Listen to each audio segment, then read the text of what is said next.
नमस्कार साथियों, spoken English के क्लास 2 में आप सभी लोगों का स्वागत करता हूं। और अगर आप लोगों ने इससे पहली वाली क्लास नहीं देखी है, स्पोकन इंग्लिश की क्लास 1, जहां पे हम लोगों ने देखा था कि भाई सब्जेक्ट होता क्या है, कैसे वो काम करता है। अगर आप लोगों ने वो वीडियो नहीं देखी है तो जाके पहले उस वीडियो को देखिएगा, फिर इस वीडियो को देखिएगा। और आज के इस वीडियो में यानी कि क्लास 2 की वीडियो में हम लोग देखेंगे कि भाई अगर आप मान लेते हैं कि आपने देख लिया कि ठीक है भाई सब्जेक्ट क्या होता है, ये तो आपको पता चल गया, लेकिन जैसे ही आप किसी भी सब्जेक्ट के बाद आपको सेंटेंस बनाना होता है तो भाई आप कंफ्यूज हो जाते हैं कि अच्छा ठीक है सब्जेक्ट के बाद अब क्या, अब कौन सा वर्ड लगाएंगे ताकि कोई सेंटेंस बन जाएगा।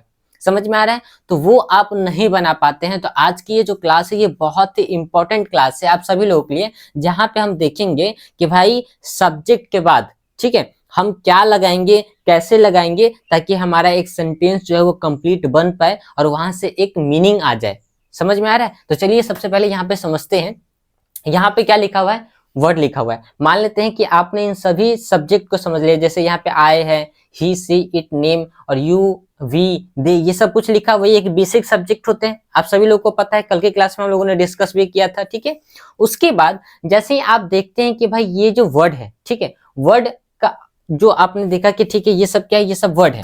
और वर्ड जब आपस में मिलते हैं तो उसको क्या बोलते हैं, सेंटेंस बोलते हैं। सेंटेंस किसको बोलते हैं, ग्रुप ऑफ वर्ड्स को क्या बोलते हैं, सेंटेंस बोलते हैं। ग्रुप ऑफ वर्ड्स को क्या बोलते हैं, सेंटेंस बोलते हैं। आज के बाद से अगर आपसे कोई भी पूछता है कि भाई व्हाट इज सेंटेंस, तो एक वर्ड में खत्म करिए कि ग्रुप ऑफ वर्ड्स, जो एक कंप्लीट मीनिंग देता हो, जो एक कंप्लीट सेंस देता हो, उसे हम क्या बोलते हैं, सेंटेंस बोलते हैं। अब बात आती है यहाँ पे कि जैसे ही हमने देखा कि भाई ठीक है ये क्या है, ये हमारा सब्जेक्ट है। हम यहाँ पे लिख भी देते हैं ये क्या है, हमारा सब्जेक्ट है। ठीक है, ये एक सब्जेक्ट है, सब्जेक्ट की लिस्ट आ गई। अब हमको पता होना चाहिए कि जैसे ही भाई कोई भी सब्जेक्ट आता है तो सब्जेक्ट के साथ में किसी भी सेंटेंस को पूरा करने के लिए हमें क्या चाहिए, हमें चाहिए वर्ब्स। हमें क्या चाहिए, वर्ब चाहिए। तो वर्ब्स जो होती है ना वो अलग अलग टाइप की होती है। जैसे आज की इस क्लास में जो है हम लोग वर्ब्स कितने प्रकार के समझने वाले हैं। सबसे पहला एक जो वर्ब आता है उसको बोलते हैं स्टैटिक वर्ब। क्या बोलते हैं, स्टैटिक वर्ब्स। ये भी इसी क्लास में, आज के क्लास में हम लोग सीखेंगे। सेकंड जो आता है वो आता है आपका एक्शन वर्ब। ठीक है, ये भी आज की इस क्लास में हम लोग डिस्कस करेंगे और समझेंगे। थर्ड जो आता है वो आता है आपका मेन वर्ब। ठीक है, ये भी आज की इस क्लास में हम लोग जानेंगे। फोर्थ जो आता है वो आता है आपका हेल्पिंग वर्ब। ठीक है, हेल्पिंग वर्ब अभी हमने यहाँ पे नहीं लिखा है, हेल्पिंग वर्ब।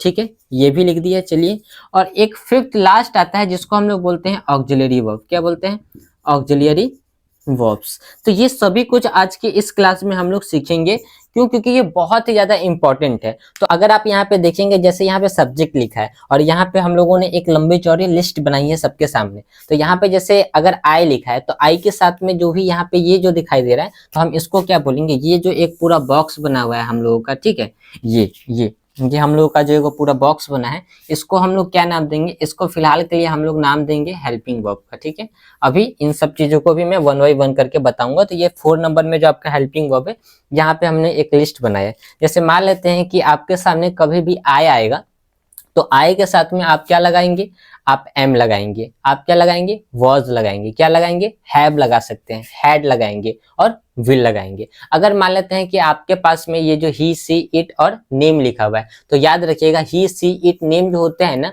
वो सिंगुलर सब्जेक्ट होते हैं। और सिंगुलर सब्जेक्ट में भी आप लोग पढ़ते होगा फर्स्ट पर्सन, सेकंड पर्सन और थर्ड पर्सन। तो ये थर्ड पर्सन के सिंगुलर नंबर के सब्जेक्ट होते हैं। ठीक है, थर्ड पर्सन में इन लोगों की गिनती होती है और ये सिंगुलर नंबर कहलाते हैं। ठीक है, तो इनके साथ में कौन से हेल्पिंग वर्ब लगते हैं, जैसे इज, वॉज, हैज, हैड और विल। जैसे आई के साथ में आपने हैव देखा तो यहाँ पे हैज लगेगा। यहीं पे इट नेम भी लिखा हुआ है, यानी कि आपने नेम देखा तो नेम में कोई भी नाम, जैसे मेरा नाम डिजिटल राहुल है, आपका जो भी नाम होगा आप लगा सकते हैं। ठीक है, तो उन सब के साथ में क्या लगाएंगे, इज, वॉज, हैज, हैड और विल। हैड का मतलब क्या होता है, ये पास्ट है। हैड क्या होता है, ये पास्ट के लिए यूज होता है। ठीक है, विल किसके लिए यूज होता है, फ्यूचर के लिए। बाकी यहाँ पे जो लिखा हुआ है वो सब प्रेजेंट में गिनती आप लोग का हो जाएगा। ठीक है बहुत लोग बोलेंगे सर वॉज और वर तो पास्ट में आएगा, वो भी बात हम लोग डिस्कस करेंगे, टेंशन वाली बात नहीं है। अब उसके बाद जैसे आपने यहाँ पे यू वी दे देखा तो ये तीनों क्या है, ये प्लूरल सब्जेक्ट है। ठीक है, तो इनके साथ में हम इज नहीं लगाएंगे एम, नहीं लगाएंगे, क्या लगाएंगे, आर लगाएंगे।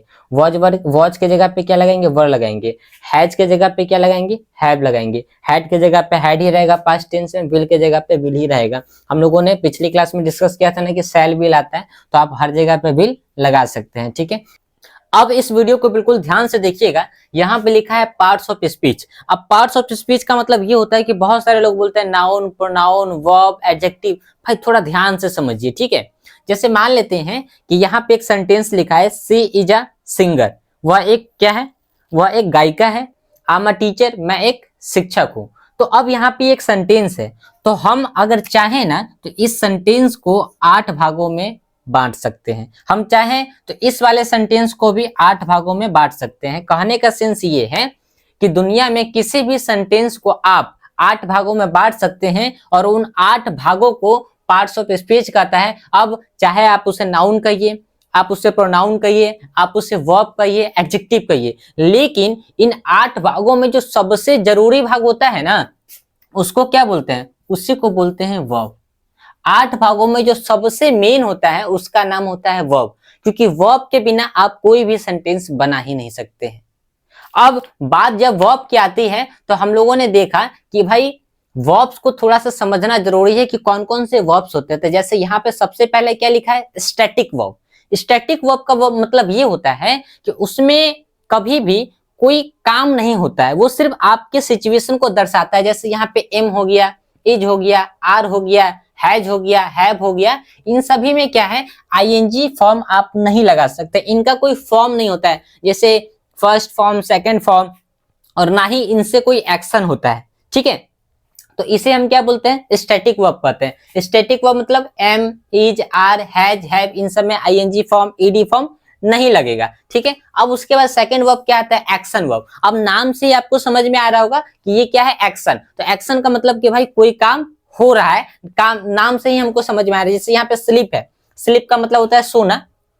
और एक्शन वर्ब से एक और चीज समझ में आता है कि एक्शन वर्ब के 3 फॉर्म हमेशा कम से कम होते हैं। जैसे आपने यहाँ पे स्लीप बोला तो स्लीप फर्स्ट फॉर्म है, तो स्लीप, स्लेप्ट, स्लेप्ट, 3 फॉर्म हो गए, स्लीपिंग, स्लीप्स, ठीक है। 5 फॉर्म भी हो जाएंगे। जैसे यहाँ पे राइट है, तो राइट मतलब लिखना, तो write, wrote, written, go, went, gone, read, read, read, इस तरीके से बहुत सारे जो है एक्शन वर्ब्स होते हैं, ठीक है, जिनसे कुछ काम होता है, ठीक। अगला यहाँ पे लिखा है मेन वर्ब्स, ठीक है। अब मेन वर्ब्स, फिर उसके बाद यहाँ पे लिखा है हेल्पिंग वर्ब और यहाँ पे लिखा है ऑक्सिलरी वर्ब। अब मैं आपको बताता हूँ कि भाई यहाँ पे थोड़ा सा ध्यान से समझना है कि मेन वर्ब्स आखिरकार किसको कहते हैं। बहुत सारे लोग कंफ्यूज रहते हैं कि भाई मेन वर्ब्स क्या है, मेन वर्ब्स क्या है, मेन वर्ब्स क्या है। तो ध्यान से समझिए कि जब भी किसी सेंटेंस में सिर्फ एक वर्ब होगा, ध्यान से समझिए, कोई भी सेंटेंस आपने जैसे यहाँ पे लिखा है, जैसे यहाँ पे ये सेंटेंस लिखा हुआ है ना, सी इज अ सिंगर। अब इस सेंटेंस में अगर आप देखेंगे तो सिर्फ मुझे एक वर्ब नजर आया, क्या, इज। तो अगर किसी सेंटेंस में सिर्फ एक वर्ब होगा, चाहे वो एक्शन वर्ब हो, चाहे वो कोई स्टैटिक वर्ब हो, चाहे वो कोई भी वर्ब हो, चाहे वो ऑक्सिलरी वर्ब हो। देखिए ऑक्सिलरी वर्ब, हेल्पिंग वर्ब और स्टैटिक वर्ब तीनों जो है लगभग सेम ही होते हैं, ठीक है, लगभग लगभग, ठीक है, समझने के लिए।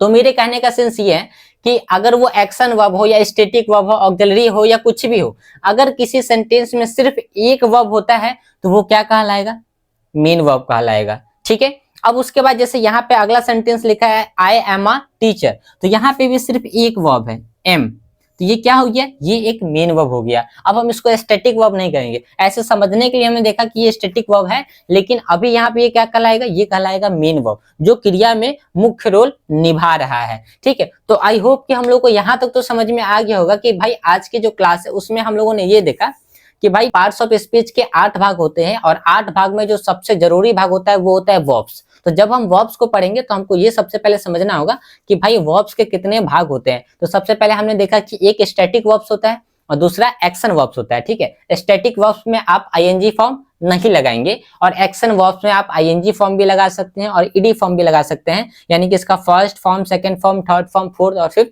5वां फॉर्म एक्शन वर्ब्स का होता है, ठीक है। ये चीज हमने समझा। अब उसके बाद हमने यहाँ पे देखा कि ये एक मेन वर्ब्स है, फिर यहाँ पे लिखा है हेल्पिंग वर्ब्स और यहाँ पे लिखा है ऑक्सिलरी वर्ब्स। हेल्पिंग वर्ब और ऑक्सिलरी वर्ब्स में कोई ज्यादा अंतर नहीं होता है, हेल्पिंग वर्ब और auxiliary verbs same static verbs की तरह होता है, ठीक है।